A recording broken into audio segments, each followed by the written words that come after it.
Okay, welcome to the program. This is the Otherppl Show, a weekly podcast featuring in-depth conversations with today's leading writers. It's a books and culture show. I'm Brad Listi, and I'm in Los Angeles. Thank you for being here. I appreciate it. Hope everything's okay out there. Hope you're hanging on. Happy Sunday. I have a great show for you today. My guest is Donika Kelly. She's a poet, and she has a new collection out on Graywolf Press. It is called The Natural Order of Things. And the natural order of things is in large part about happiness and what it means and what it feels like to find and experience happiness on the other side of the darkness. The poems in this collection are about love and family and embodiment and relationships. As you will hear Donika and I discuss, many of the poems in this collection were written as she was falling in love with her partner, the writer Melissa Febos, a longtime friend of this show, who guested just a couple of weeks ago. So it was a real delight to meet Donika Kelly and to talk with her about her life and her work and her new poetry collection. Again, it is called The Natural Order of Things, available from Graywolf Press. You will hear Donika and I in conversation in just a bit. Today's episode is brought to you by Abrams Press, publisher of the novel Open Wide by Jessica Gross. Open Wide tells the story of an increasingly obsessive radio host who can't help but test the boundaries of her boyfriend's love. Open Wide explores the complexities of intimacy and consent as universal human impulses bleed into the surreal. Once again, the novel is called Open Wide by Jessica Gross, available from Abrams Press. So a quick reminder about my weekly email newsletter. In case you weren't aware, I have a newsletter. You can sign up over at bradlisti.substack.com. I will email you once a week, and I will let you know about the latest episodes of this show. I also share a list of links to things that I've been reading and finding compelling. So if that sounds good, go sign up over at bradlisti.substack.com.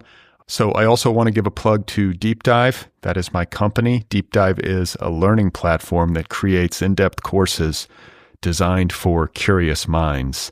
The flagship course from DeepDive is called How to Write a Novel.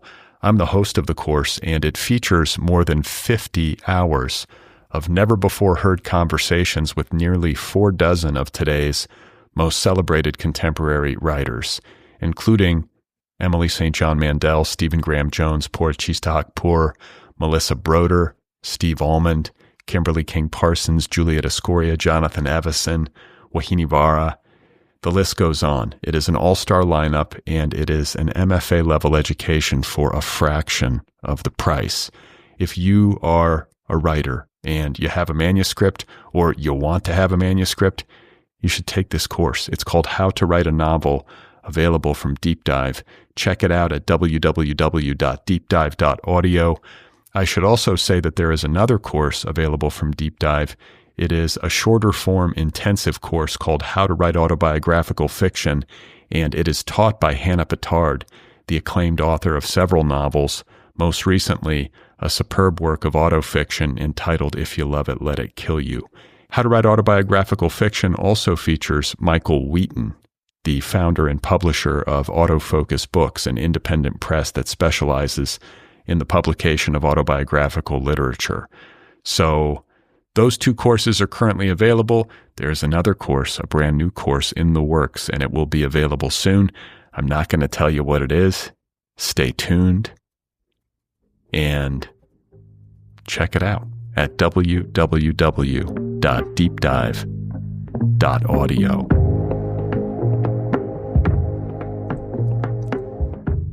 All right, so my guest, once again, is Donika Kelly. Her new poetry collection is called The Natural Order of Things, available from Graywolf Press. Donika has published two previous poetry collections, one of which is called Bestiary, and the other of which is called The Renunciations. Bestiary won the Hurston Wright Legacy Award and the Kate Tufts Discovery Award, and The Renunciations won the Anisfield-Wolf Book Award and was a finalist for the National Book Critics Circle Award. So one of our finest and most decorated young poets, and I am so pleased to have had the chance to meet her and talk with her. And I thought it would be nice, before we get started with the conversation, to hear Donika Kelly reading a selection from this new book of hers. So here she is reading a poem entitled What You Dare to Open at the Threshold. Open your eyes to a present bare as a winter tree. The tree, a raw nerve, not dead, but at rest. A mistake to think now as always.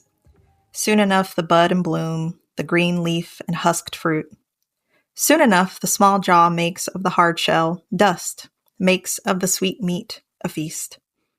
What wild, soft hope to suppose that what was will be. For now, take the attitude of work, then the attitude of rest, then work, a curious industry, then rest. For now, grab the hand that pulls you up, the hand that gets you dressed, the hand that soothes you when you wake in the dark, startled and damp. Is the hand your own? So be it. Is the hand another's? So be it. There is a future in your mouth, smoky quartz on your tongue. Where will you hold it? Belly, teeth, or palm? All right, that was Donika Kelly reading What You Dare to Open at the Threshold, a poem from her new collection entitled The Natural Order of Things. Let's now get to the main event, the conversation that I had with Donika Kelly. Very happy to share it with you, and I hope you enjoy it as much as I did. Here she is, folks. This is Donika Kelly, and her new poetry collection, one more time, is called The Natural Order of Things. At the end of 2022, I met with my editor, Jeff Schatz at Graywolf, and I said to Jeff, I think I'll have something for you at the end of 23. And Jeff said, okay, which is great. I think that's a somewhat rare response for a poet to get, an editor being excited about a forthcoming thing. And I knew that I had enough poems. I had the sense that I had enough poems. I work at the level of the poem. I don't work at the level of the book most of the time. And so I printed out everything that I had. And it was a lot of pages. It was a ton of pages. And so I printed them all out. I put them on the floor in the way that poets do, and I started sorting. I just started sorting the poems out. What felt right, what felt good. And this book emerged from that sorting, which feels really surprising. It was not the project that I thought would be the next project. I have a long-term thing that I've been working on that involves whales and my mom. And I thought, maybe that'll be the next thing, but that's farther off. Thank goodness. Plenty of time on that. So I was really excited when I saw that what I had were these movements, these 4 movements, many of them love poems. And I realized that the book that I had put together was not sad. And that was thrilling. That was a thrilling moment for me. Whew. I didn't expect it because my first 2 books are, the first one's sad in a regular poet way, in that people are sad. So there you go. But the second book is like quite sad. And this book is sort of like the rest of the feelings, the other kinds of feelings that are not sadness. And so that was really exciting for me. I bet. Yeah. I just talked with Susan Orlean on this show. Mm-hmm. She wrote a memoir. It's called Joyride. So I should not have been surprised that it's a happy memoir about a writer's life. And I was like, this might be the only happy memoir about a writer's life that I've ever read or like talked about like a writer with on the show. Usually these stories are or grisly, but it's nice every once in a while to have a story or a collection of poetry or whatever it is that embodies some of this other stuff, because life is not all one way. It's not. It's really not. One of the things that felt really important to me, too, in putting the book together was to celebrate, or to have the opportunity to celebrate, the poems that I was writing at the same time that I was writing the poems for the Renunciations. So that's my second book. And those poems are really heavy. Those poems are sad. But at the time that I was writing those poems, I was falling in love with Melissa Phoebos, friend of the show, my second guest of all time in episode 2, and then has subsequently guested many times through the years. I was at the beginning of just a great swell of feeling, and those poems are a beautiful record of that, are an exciting record of that. When I read them, I feel pulled back to that time. And I love talking with people and having the opportunity now to talk with people about the fact that I was writing those poems at the same time that I was writing the poems in my second book. Oh, really? So it was happening at the same time. The second book is very sad, you said. Yes, the second book is incredibly sad. So the second book is called The Renunciations, and there are 2 strands. The first strand, the speaker is getting divorced, is realizing that her marriage is coming to an end. The second strand is the speaker investigating and trying to dislodge the ways that having been sexually abused as a child affected and shaped her, how she experienced romantic relationships and how she was inside of romantic relationships.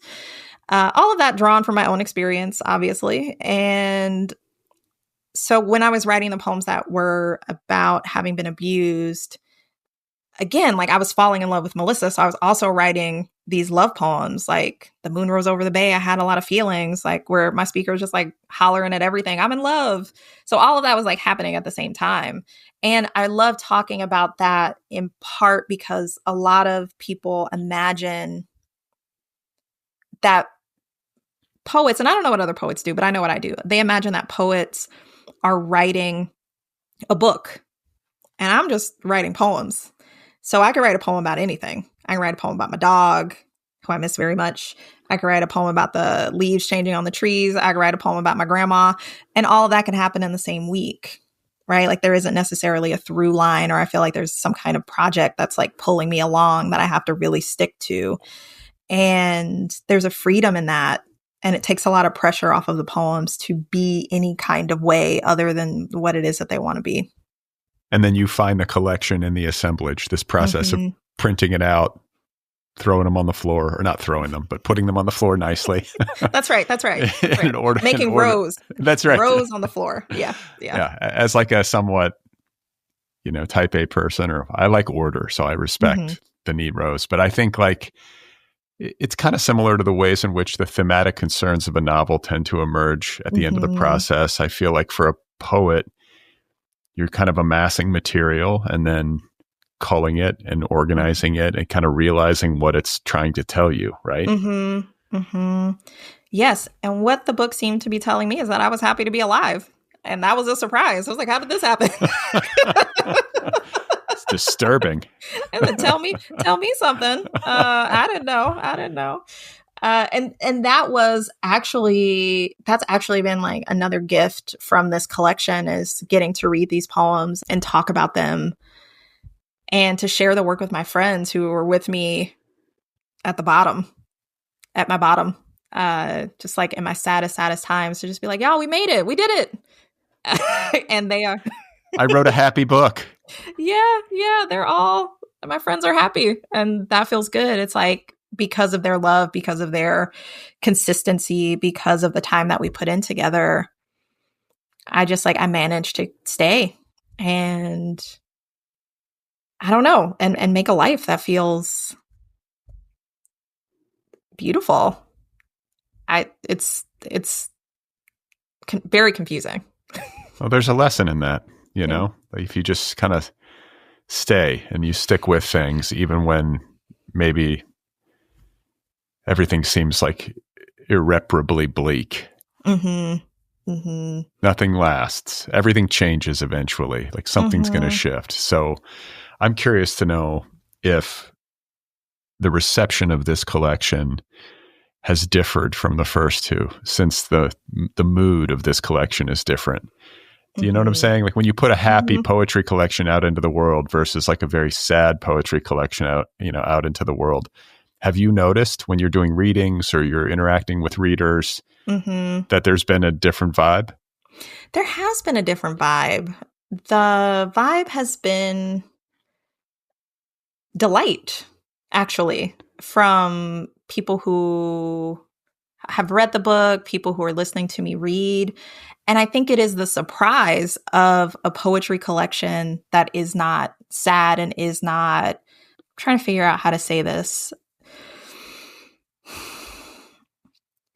I think for poets of color, for queer poets, for women poets, there is an expectation of the kind of work that we will bring and the kind of work that is celebrated. And it is the work that is that of trauma, sort of pouring through that and being in that, mining that.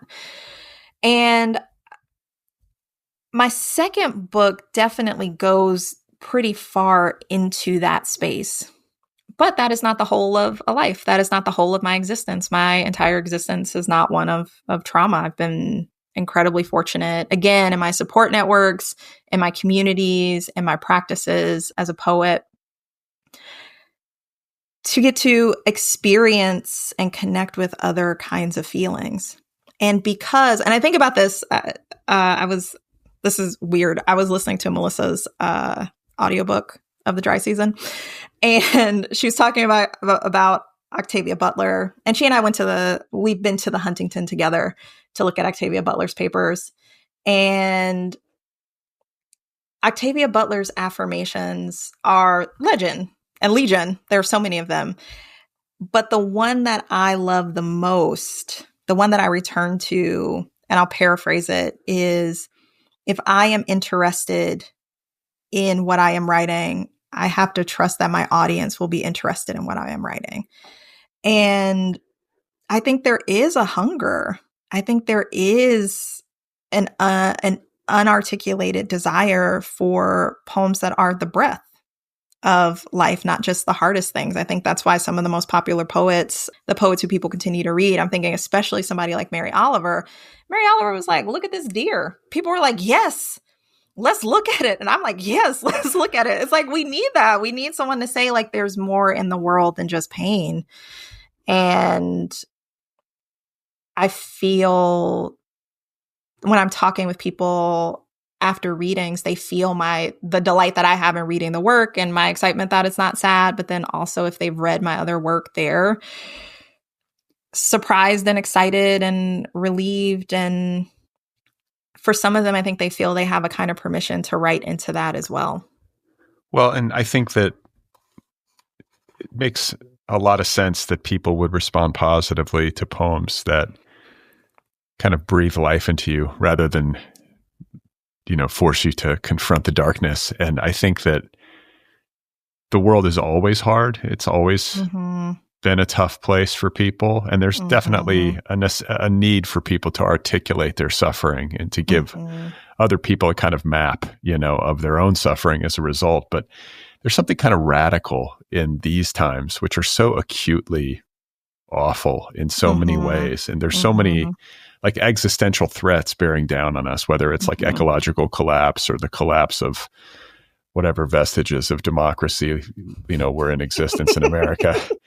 There's just there's a lot coming down on us. And so there's something kind of radical about being like, yeah, and I fell in love and I'm happy. And like, because that stuff is happening against all of this stuff anyways. And I think people need that. They need to be reminded of that.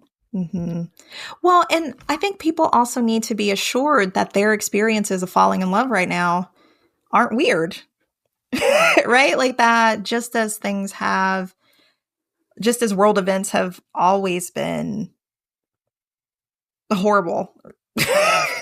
There's just like a lot of like horrible things that have been happening for as long as people have been in existence, as long as there have been countries, as long as there's been capitalism, as long as there's been the nation state, right? Like that, there are horrors that attend to that are connected to those systems, those larger systems. And people have always been falling in love. People have always been spending time with their friends. People have always been trying to figure out, like, how do I spend time with my mom in a way that feels okay? You know, like people have always been navigating that. And that's a part of the always too. And I think we can forget that now in particular because there is so much noise. Like we have so much more access to information. We have so much more access to other people in ways that just like weren't possible in the past. There's a poem in the book called What I Might Sing. And in writing that poem, I talked with my great aunt who was born in 1930. And she's since died. She died a few years ago.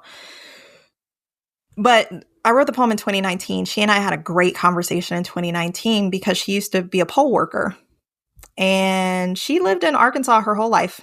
Lived in southern Arkansas her entire life. That's where her parents were from, around there. She was born off of Highway 79. She very much died off of Highway 79. Like she was in that one place her whole life. She was not a person who participated, as far as I could tell from our conversations, in the civil rights movement. She wasn't an activist in that way, but she took care of people in her community. And she helped start the food bank, and she helped get a park in this little town that didn't have very much at all. You know, it's like she made a difference in the lives of people there, such that when she died, people wanted to do things in her name. It's like she affected the community that she was in, but that community is like 300 people, you know? And I think about that, and I think about the possibility of making change and connecting with other people in these smaller ways, how important that is and how important that's been to me. And how important that was to my great aunt and the community that she served. And so I'm like trying to find some models that help me make sense of the time that we're in. And she's definitely one of them. Yeah, I think going local is a great way to sort of push back against this feeling of overwhelm. Like, how do you can't fix these macro level problems on your own. Like, don't put that pressure on yourself. Like, try to do something on your block or in your writing group or whatever it is, but start small. And if we all did that, then I think the cumulative impact would be huge, right? Right. I think that in doing that, we're saying this is worth taking care of. Like, we have lives that are worth taking care of. We have not given up. We have not ceded the narrative that this is a hellhole and this is a, like whatever picture this current administration wants to paint of the time that we're in. It's people care for each other. Like, that is like, people are good. And it's important to remember that, because otherwise those stories can be so exhausting and damning, And with this collection, The Natural Order of Things, like, I'm thinking of the title as you're talking for some reason, where, there's all of this kind of disorder, maybe, all of this division, all of this consternation and darkness. And I think maybe what you're arguing, or what you're saying in this collection, is that the actual natural order of things is maybe much gentler and more positive, and it's worth remembering. Is that in the general vicinity of where you were or are on the page?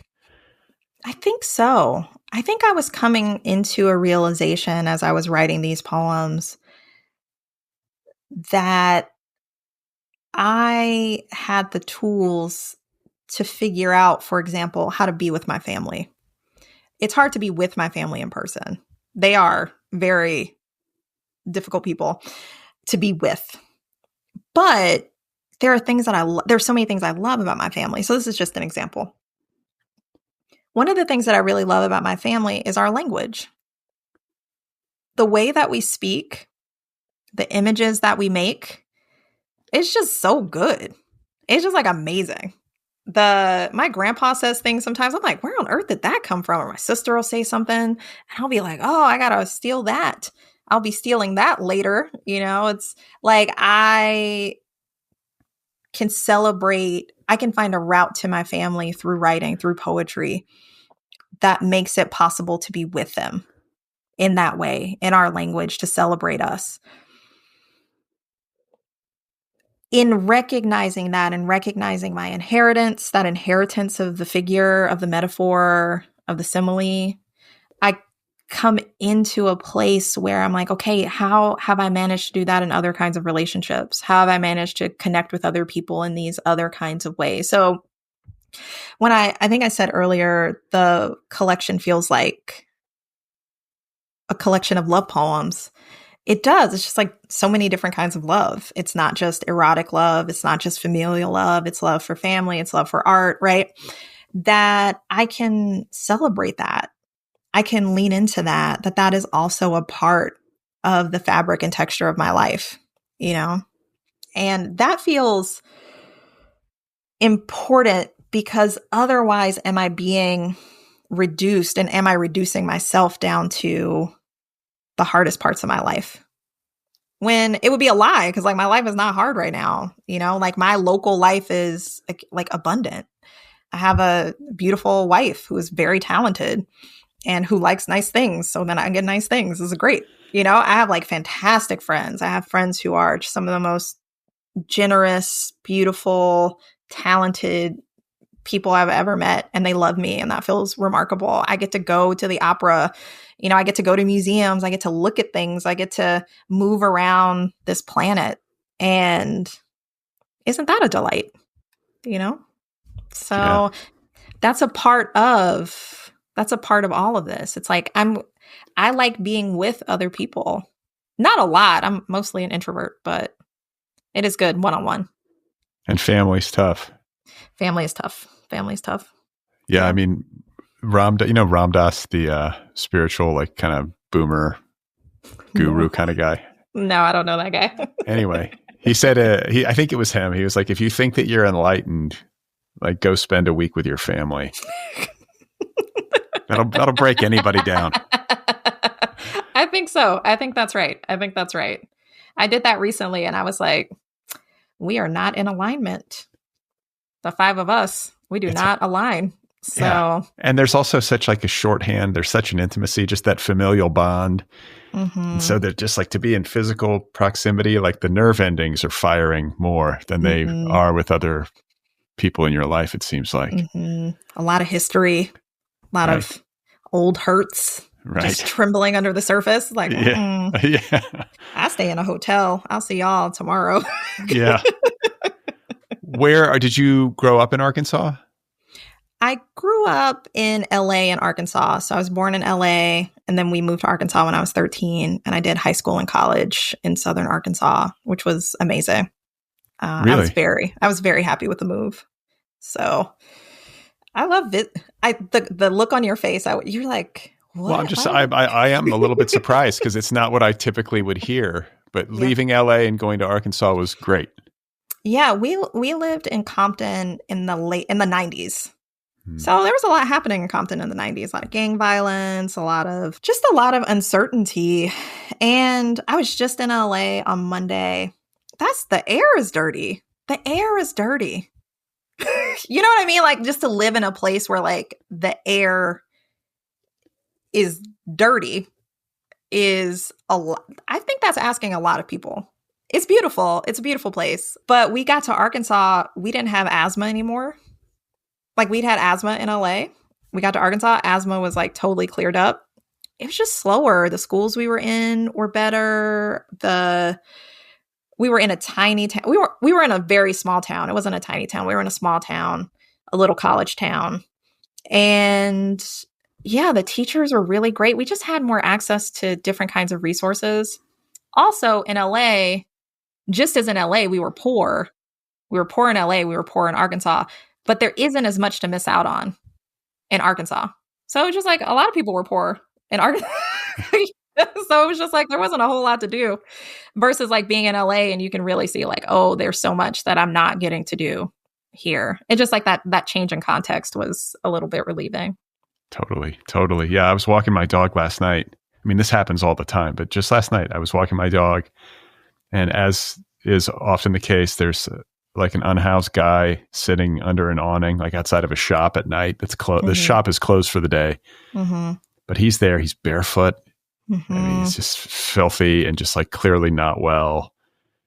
And then I walk like another 30 feet and there's just like a group of like sophisticated like LA women having like a nice Italian dinner at a sidewalk table. And I'm just like, this is crazy. What's going on? It's so, it's the proximity to wealth, the proximity to resources that one can't access. It just wasn't the same in Arkansas. And it's not that there weren't people who were doing well. It's not that there weren't people who were wealthy. It's there just wasn't as much stuff, So I think it was a little bit relieving. And I like it. I just like it down there. It's like, again, the language, just so beautiful. Arkansans are very, very good talkers. I love that accent. I wish I had more of it. My sister and my brother sound like they're from Arkansas because they were younger when we moved. I have it. It slides in and out a little bit. And when I talk with my family, it gets a lot stronger. But I wish I had what my sister has. It's gorgeous. I'm so jealous. Yeah. Just like all the time. My parents are from Louisiana, and I have a lot of relatives down there. They have this like rich kind of Cajun accent happening. But I grew up in the Midwest in Wisconsin and Indiana, and not a lot going on in Indiana either. And I lived in a nice suburb of Indianapolis and came of age in like the 80s and 90s. I'm so grateful to have been raised there because I truly had like no class consciousness. I mean, part of it was just like the ignorance of sort of being nurtured, and we were okay. We had a house and like, everything was stable, but I never like sat around thinking about who had what and who didn't have what. There wasn't that stratification until I got to college and met people with like real money and was like, oh. I just think that's not my business. Real money is not my business. I'll be over here just being excited about the deer or whatever. Yeah, exactly. Yeah. So that's nice. That's lovely to hear. And now I'm worried about hiking in LA because I live in LA and I'm like, I'm breathing this air every day. I'm climbing. I was there yesterday and I looked out and I was like, this is dirt. This air is brown. It's brown, Brad. That's wild. When you were flying in, is that when you were looking? I was looking out of my hotel window and I was like, this is raggedy. All right, y'all. I did have a great burrito though. I had an excellent burrito. So. See? I mean, I like to visit. I like to come back to visit. It's fun. So yeah. Well, maybe I'm going to move my family to Arkansas. You're selling me. I mean, here. I'm not gonna recommend that, but don't do that. Don't. Yeah, I'll have to sell my wife on Arkansas. Oh, it's not going to happen, Brad. Well, I want to talk with you about composition, like the real like nitty gritty of composing poems. This is fascinating to me whenever I'm talking to a poet to sort of hear how they do this work and like how poems tend to begin and whether or not you have like a regular writing ritual. It feels like the sort of thing that kind of visits you and then you have to kind of dash to the page and get it down. And then maybe you refine it later. Or maybe you're somebody who's just like up at 6 a.m. every day, like filling up pages as like a matter of discipline. Like, can you just talk about how this stuff happens? I could try. It feels pretty mysterious to me. I honestly don't know how any of it happens. I know that I don't have a regular routine. But I have been writing and this is baffling. I've been writing for over 25 years. So I have a practice and it's fairly, across like a year, it will be fairly consistent, but like day to day, it's like, who even knows? These days, and let me speak to the poems in this book. These poems were written, some with students. So like I gave the students a writing prompt or they gave us they gave like the class a writing prompt and I wrote alongside them. There's a lot of that. There are a number of poems that were written when Melissa went to residencies. So she went away and I was like, oh, got the house to myself. Time to do a little writing. And those poems were usually written at night. So that kind of poem comes, it's like, I'm like, okay, I want to write. I know it's coming. I know I'll have the window. I would like to write some poems. I have the feeling of wanting to write. I don't know what. I just like have the feeling. And usually around 10 o'clock, 11 o'clock at night, it's time to do it. And it's great. It's so fun. So breaks are really good for that kind of writing. I'll usually write for a couple hours, drafting various kinds of things. There are a couple of poems in this book, and then one that'll probably be in the next project that were written. I'd read Augustine, the book on time from his Confessions, and it talked about it with Marie Howe. Marie and I were doing a little friend chat then, like we would read something and then we would talk about it. So I was reading Augustine. It was my first winter in Iowa, and I was tired of writing about winter. So I was just like, I call my grandpa. Like when I think about summer, I do think about Arkansas. It's hot. It's hot down there in the summer. It's very sticky. And so I call my grandpa. I was like, I got a question for Mr. Billy, which is one of the things that I call him. A question for Mr. Billy. It's like, why do you call like that poem? There's a poem called 16 Center, and it begins like, I just call my grandpa. I was like, why did they call the land 16 Center? And he was like, I don't know. And I was like, this is great. Let's get into it. And then we got off the phone and I was like, oh, time to write a poem. And then that's what it was, like that's the poem sort of pushed into that. And my mom has some memory issues. Her short-term memory is not great. Her long-term memory is pretty fractured. And so talking with her can feel really stressful because I'm saying habitually, do you remember this? Do you remember this? And I know that she doesn't. So I have to stop doing that to her. That's hard to do. But with my grandpa, he and I, we have like a relatively small amount of overlap. So I'll just ask him what he remembers, but it's not my memory. We don't really share anything, so it's easier to sort of be in that space with him and just be like, oh yeah. And then what? And then what happened? Same thing with my great aunt. A lot of the poems come out of experiences, talking with other people, being with other people. But how the poem gets made is unknown to me. It's quite unknown to me. It feels baffling. My mother-in-law asked me this question recently. She was like, how do you write a poem? I was like, girl, I don't know. Yeah. Beats me. And it seems like there should be a better answer for that. But I think that's it. I think that's what I got. So you have a moment like you're talking to your grandfather and then you get off the phone and you start writing and you get something on the page that you feel good about, at least for the moment. Mm-hmm. Is there typically like a pretty extended revision process, or do they kind of just hit the page as is when you're feeling it? I would say there's always a drafting process. I don't know, like revision seems a little bit different from the drafting. Let me think about this for a second. So one way that I've described this is like, I don't know if you've ever done ceramics, if you've ever like worked on the wheel, but one of the first things you have to do is you have to go get the clay that you're going to put on the wheel. And then you sort of knead it to make sure that it's all kind of the same, going in the same direction. And then you put it on the wheel and then you center it. So you have to do like a bunch of steps before you actually even pull the pot up, like you pull the vessel up. And I am not a ceramicist. So if anybody's listening, like, that's not how it goes. My bad. That's what I've been doing, reckless in these streets.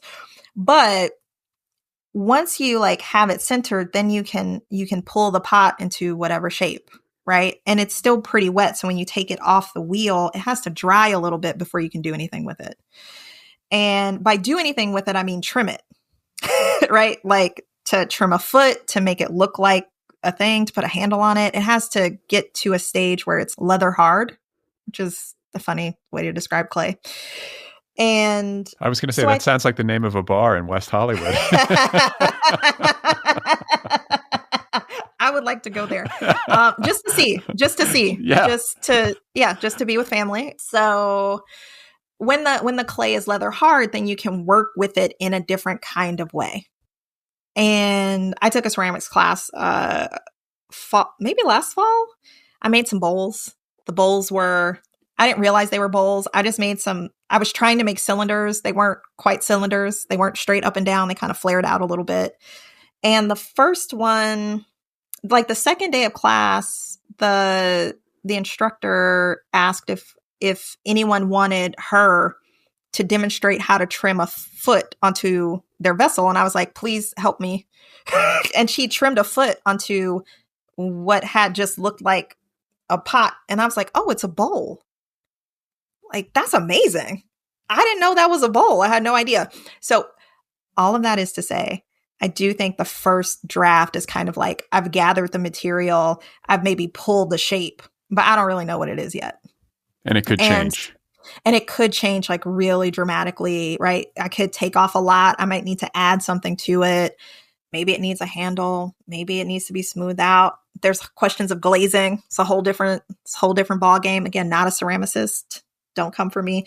I don't really know. But I think in this metaphor, it's like there's so many things that happen after those first initial steps.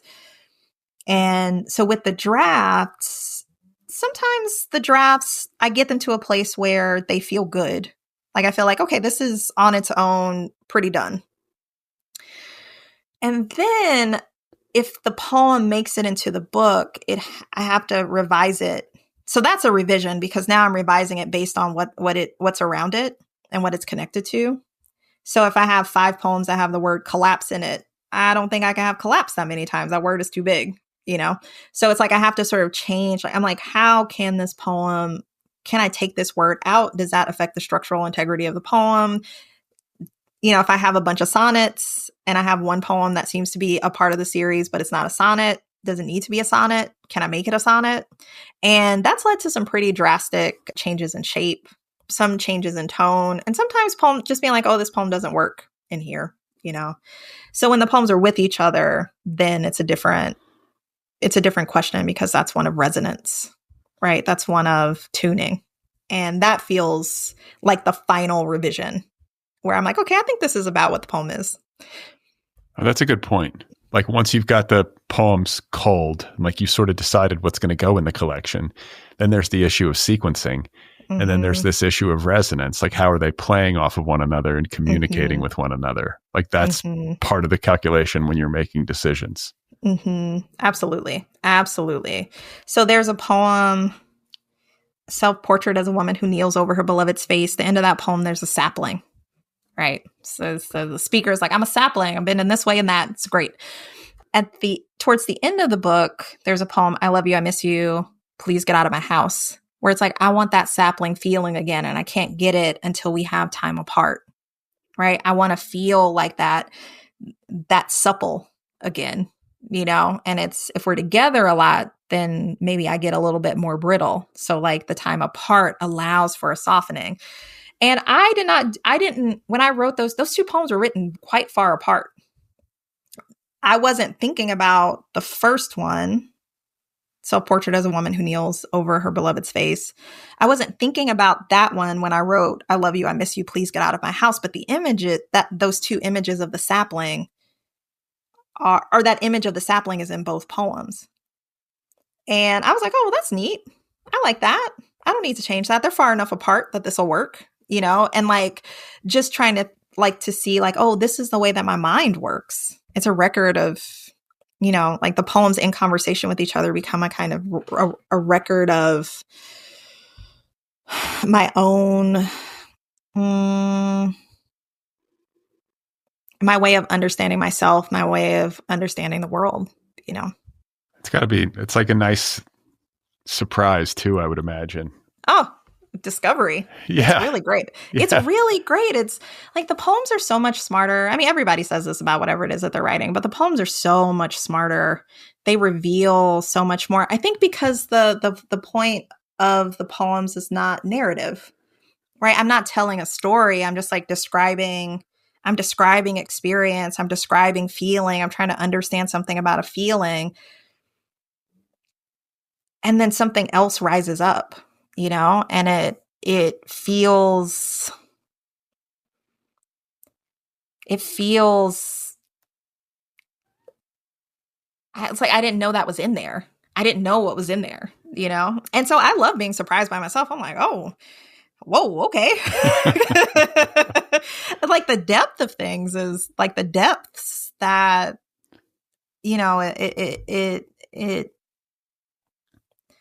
it assures me that there's just so much that I don't know. Yeah, it's humbling. And and there's relief in that. I'm like, oh, I don't know. I don't know. I actually don't know at all. So I feel like the older I get, the less I know. Mm-hmm. Mm-hmm. And I did a PhD, and by the end of that, I was like, I know nothing. I actually don't know anything at all. A PhD in what a relief in literature. And just what a relief. What a relief to say, oh, I don't know. I don't know about that. I don't know about that. I don't know. It's great. Yeah, it's great. Right?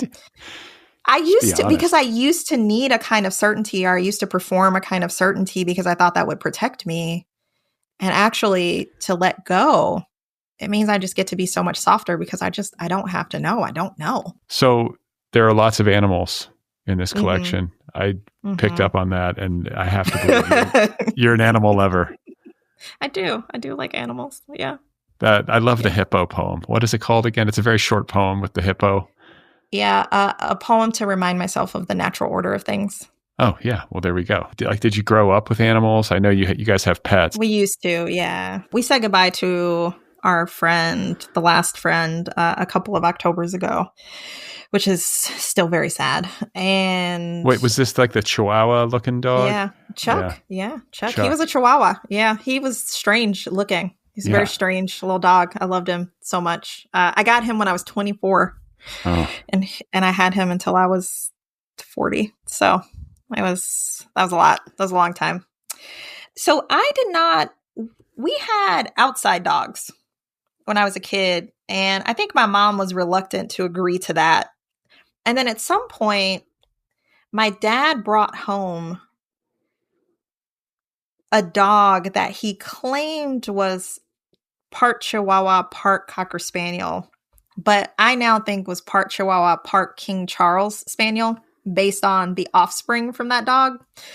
Mr. Puppies, he very much was giving King Charles Cavalier. And even though he was 3/4 Chihuahua. So once that dog, who I named Fluff, once Fluff arrived, we were people who had inside dogs. I love a dog.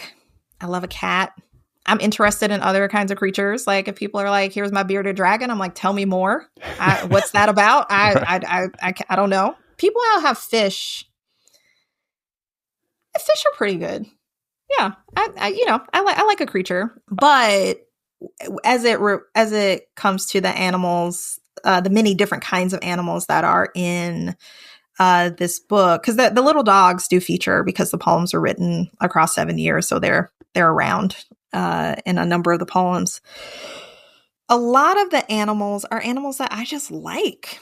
So the baby hippo, that baby hippo was Fiona. Do you remember Fiona? So sure, yeah. Yeah. So Fiona, I think, was like the first baby hippo where people were like, this baby hippo is a star. It's like now we've had so many since Fiona, but she was the OG. And I remember seeing these images of her and just being like, that little baby hippo. And every time I was like, she needs to be in the river.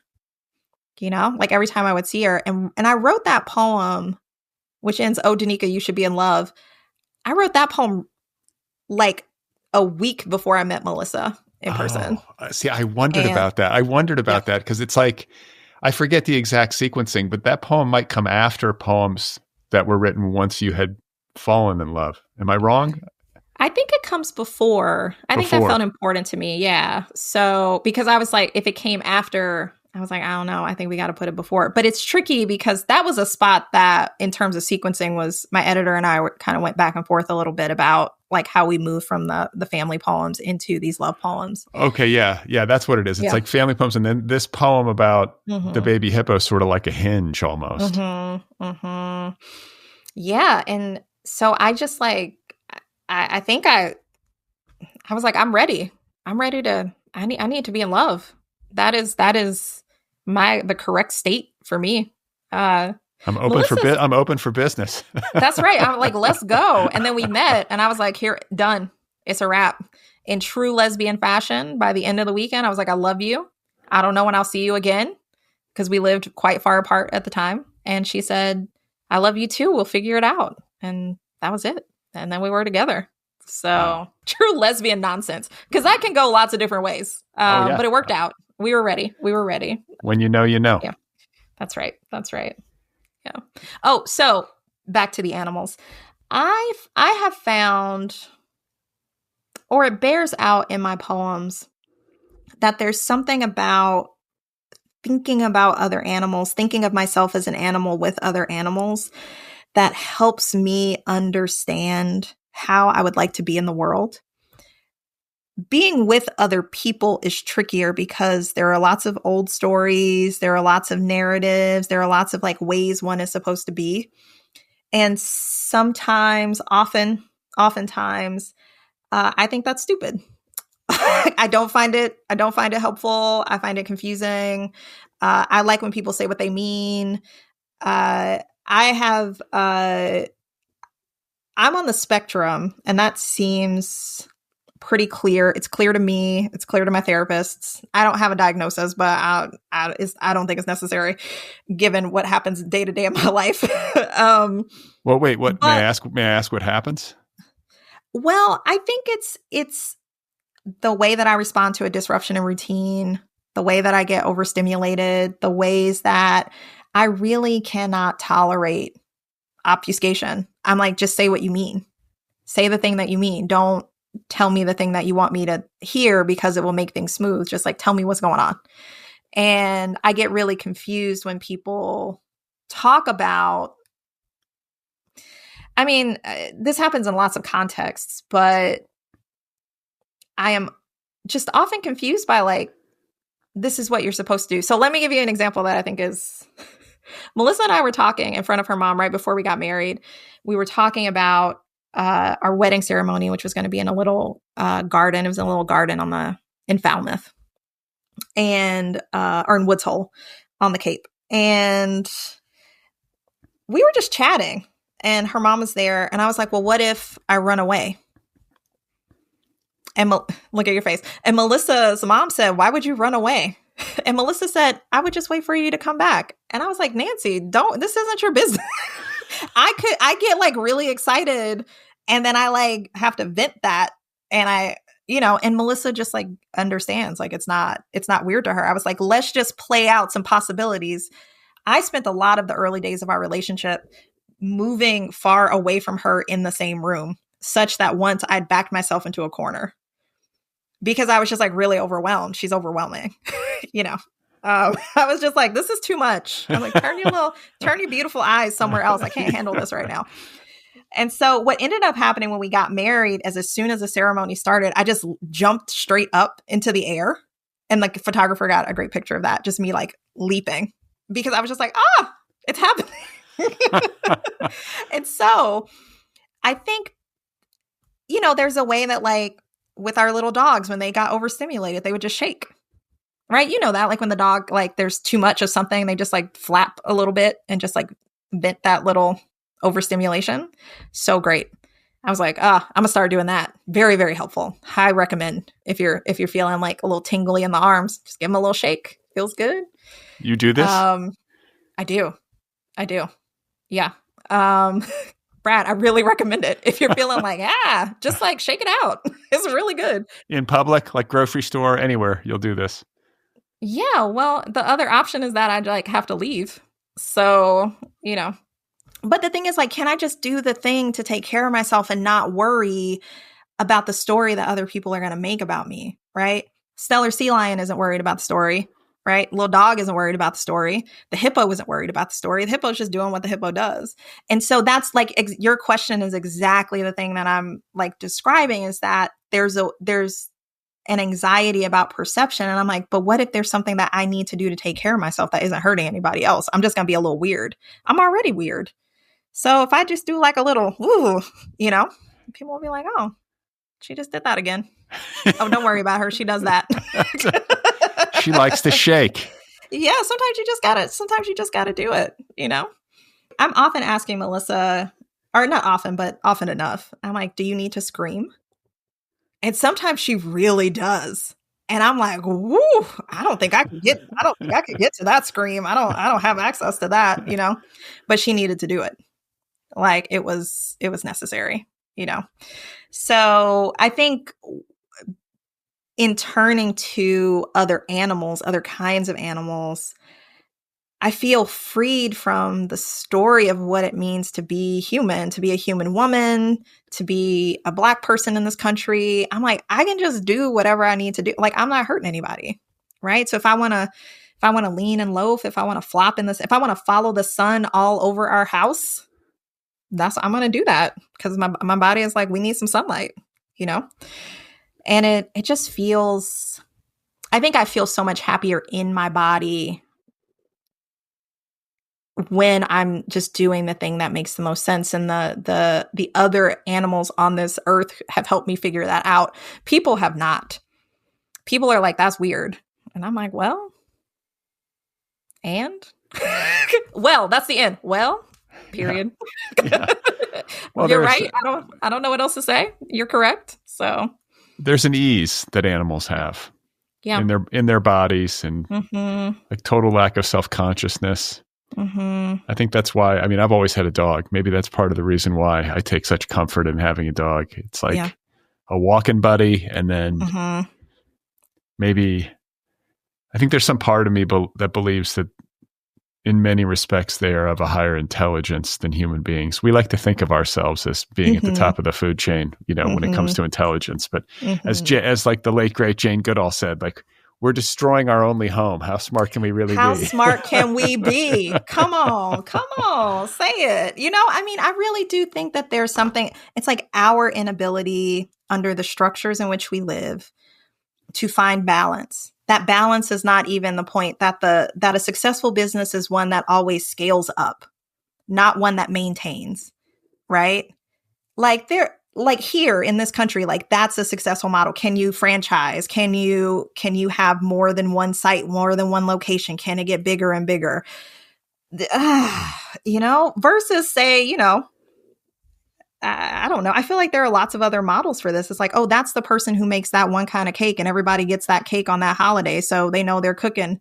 They're going to be all right the whole year because those holidays are going to come around and those cakes are going to come through. And they're not trying to scale the cakes, right? It's like they're doing just fine where they are. And I think that we lose something in that. We lose something in not reaching for balance and a kind of like homeostasis.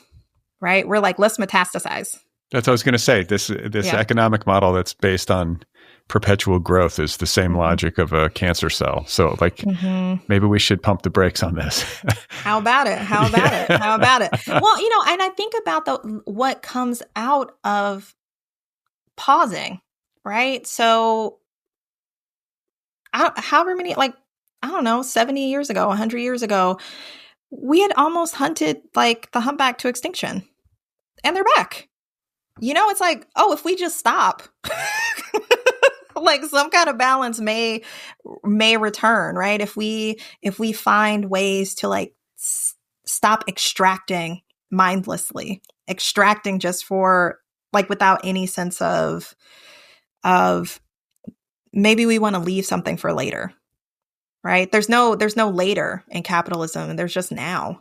And I think that's also a product of the time that we're in, you know, or the time that we're in is a product of that mentality that now is the only thing that matters. And there's not a future. There's no future.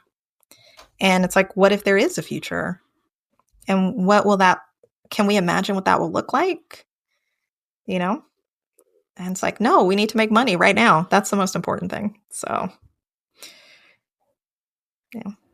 But against the backdrop of all of this like hyper-capitalist craziness, people continue to fall in love. Mm-hmm. They continue to have dogs and cats. And they write poems. They're making art. Weird. Yeah, that's really weird. Why would anybody do that? You know what I want to ask you is, when did you know that you were a poet? I feel like it's hard to say. I think the knowing came much later than the fact that I was, so I think I was a poet because I just wrote poems. Like that was like one of the primary ways in which I processed experience and understanding. And it started my senior year of high school and it has not stopped.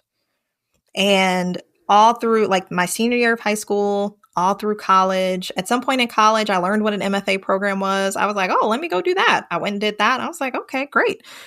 And then back to the PhD, like back to just regular old English, And the whole time I was just writing poems and writing poems and writing poems. And I don't know that I called myself a poet, but I was doing the work of poetry. I was doing the work of a poet for like way far, long before. That's the word. Long before I called myself a poet. I think I really called myself a poet after the book came out. My first book came out. I think it felt,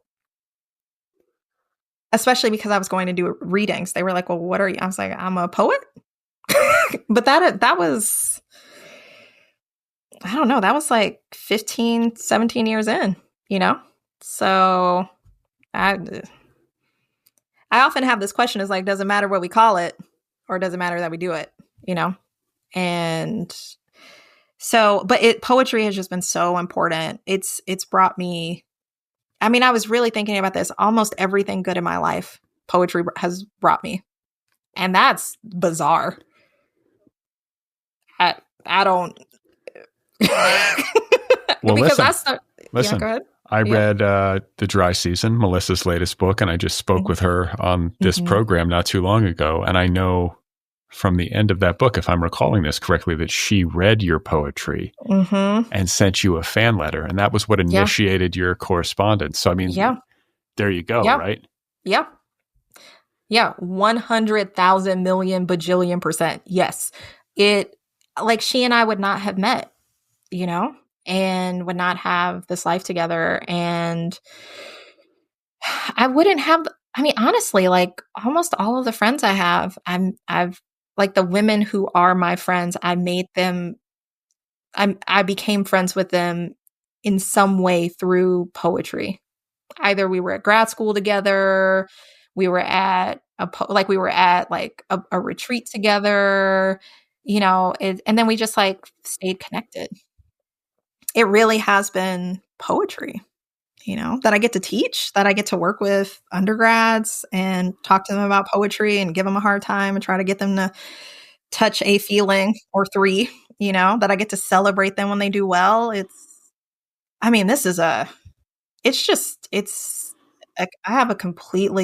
life would have been entirely unimaginable to me. Like it, aside from the fact that it's happened, and it's poetry that did it. And that's weird, I would say. What does your family think? Your family's got to be thrilled when the eldest daughter announces that she's interested in poetry. I mean, it's like, this is a boon for the family. Well, my family, for better or for worse, there weren't a lot of expectations. Like my family didn't have set a lot of expectations. I mean, I think they thought I would be successful in some capacity just because I was kind of a nerd, but my family wasn't like, you have to do this or that. I'm the first person in my immediate family, and I think probably on my mom's side, to like go to college. My mom has an associate's, but to like get a bachelor's, I was the first one. And when I got to college, they were like, what are you going to do? And I was like, I'm going to be a doctor. And then I took chemistry and I was like, I'm going to be an English major, like a reasonable person. I said, I'll be over in the English department. And And I think there was like they had a little bit of a feeling. They were like, we thought you were going to be a doctor. And I said, are you paying for me to go to school? And they said, no. And I said, that's right. So I'm going to keep my scholarship and be over here in the English department. And there wasn't a path. I didn't know you could be a poet. I didn't know what it would mean to be a poet. That wasn't something that I was excited about. Or I didn't think of it as a vocation. It was a practice, you know.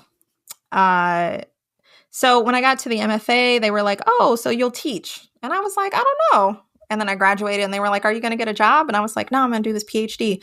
And I graduated from the PhD program. And they were like, are you going to get a job now? And I was like, I'll try. We'll see. Job market is what it is. But I do think that generally speaking, my family is proud of the life that I've made. You know, they get the books. I don't know that they're reading the books necessarily. My sister does read my work a little bit, but it's just like it's sort of a thing that's happening off to the side. It's not a focal point or a feature. It's sort of, they're like, oh yeah, you teach. I'm like, I sure do. That's right. That's the thing that's legible, right? It's the thing that's legible. It's the thing that makes sense to be like, oh yes, I participate. I'm a practitioner of this art form that is like millennia years old. Is like, what do you even say to that? You know? But it's kind of nice. I think if it was the focal point of every familial interaction, like I think about this when it comes to celebrity. Like if you're some big, huge movie star and you go back to like a family wedding for your cousin, it's like you know what I'm saying? Like I can imagine how all eyes are on you and you sort of got to be like the mayor of the room, or you've got, you know, that's got to be exhausting. Yeah. I'd rather have it be something that's sort of like, oh yeah, that's her little thing she does. And yeah, it's really nice. And there wasn't any familial pressure. My students, I teach in a program where we have like almost 700 students who are English and creative writing majors. And it's wonderful. And a lot of the students, their parents are helping pay, their parents are supportive. But their parents are like, so then you get the BA, then you get the MFA, and then you teach. And the student, and it's like, you know, a lot of part of my job is to tell the students that their parents don't understand what this is, because it's not linear. It's not, there's not a defined path. There's so many places that one can go. There's so many different kinds of jobs that one could have. And well, I mean, look, T.S. Eliot worked at a bank, didn't he? I mean, you know, like there's different ways that poets can do this. Yeah. I mean, I know a number of poets who are, you know, it's like the poets who are doctors, the poets who are therapists, the poets who are, you know, like people just have jobs. They just need a job. So, you know, people got to eat. And teaching is not teaching like writing is a kind of calling. So it's not a default, right? It's like one should do that if one feels called to do that, not as, this is the next step. And my parents just there was just like no pressure, because the path was completely uncharted to them. So whatever I did, they were like, well, you're doing it. And I was like, I sure am. So it's a bit like that with Melissa. It's like really funny. It wasn't like until both of her parents started writing, they were like, oh, what you do is really hard. And she was like, yes. It takes a lot of practice. It takes a lot of patience. What she does such fine work. We were just talking about it today. It's just like she gets in there with all of her little finishing hammers and she makes it so that it's seamless. It looks as if it was always whole, but she is working on it, you know? So meanwhile, I'm like, let me just put my little, I mean, I'm not to diminish my work in any way, but it's a different kind of process. It takes a different kind of measured, focused attention, different kind of longitude there. So. Well, I mean, I always ask at the end of my time with a guest what else they're working on. I think like one question I had is if you have plans to ever venture outside of poetry. Is there like a novel in the works? Sometimes poets will write a novel or maybe a memoir, or are you just sticking with poetry? I'm just sticking with poetry. I don't like writing prose. I find it exhausting. So much typing, all the time, sitting and typing. All they talk about is their word count. They're like, oh, did I hit my word count? I got to hit my word count. It's like, Mom, I'm going to sit in the grass. I'll see y'all later. I got to go to the hammock. I need to go sit somewhere. I need to go stand on the shore and look at the ocean and think about my existence and my mom. You know, there's no pros on the horizon for me, for which I'm very grateful. No one's going to make me do it. I don't have to do it. I can just write my little poems. It's great. But there are other poems in the works. Yes. What it'll add up to is not entirely clear, but there will be whales. There will be sea lions. There will definitely be pelicans. And my mom and her mom. And probably my sister. And me. So something like that. I can see if I squint, I can kind of see what it might be, but I just it's not time yet. So I'm not thinking about it too terribly hard, which is great. What a life. Well, speaking of touching grass, I know because I follow Melissa on Instagram that you were kind enough, because I think she's, I think even she and I on the show talked about her aversion to camping. And then I think she said something like, I want to try this or something. And you actually went out and got a tent and pitched the tent in your backyard in Iowa. So the question is, like, are we going to get this girl camping? Has she spent the night outdoors or no? Just baby steps. We're just getting inside the tent and experiencing what tent life is all about. I don't know. I mean, I think neither of us is particularly outdoorsy, but that seemed easy enough. But as it turns out, our neighborhood is very loud at night. It's because we're right by the hospital. So it's very, very noisy.